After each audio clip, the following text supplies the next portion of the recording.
Hello guys, good morning, good morning. Nanapunta sa kusina guys, no? Magluluto naman tayo ng ating pananghalian guys. So, our video for today guys is about Indomie. Ayan no guys. So, ito yung mga ingrediente natin guys. Ito yung dalawang Indomie. Ayan. Dalawang noodles guys. Tapos, ito yung filet na manok guys.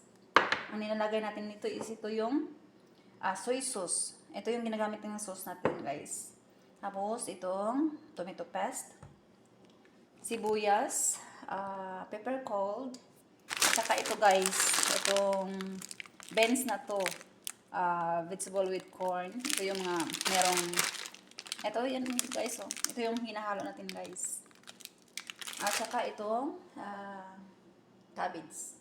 Ito lang yung mga panghalo sa Indomie guys. At masarap na masarap to guys. Kasi para siyang pansit malabon. Malabon ba yung tawag nun? Basta, masarap siya guys. At mamaya ay, pagkatapos nito guys, lalagyan natin siya ng lemon. Kasi pipigain natin doon para mas lalong masarap ang ating Indomie ng ating pananghalian for today guys. So, before that, subscribe, paki-follow sa mga hindi ko pa friends dyan, hindi ko pa followers dyan, paki-follow my video guys. And paki-share na lang din at like and comment.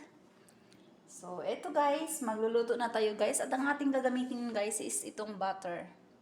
Butter ang gagamitin natin para mas lalo masarap ang ating Indomie guys. So, mag-start na tayo.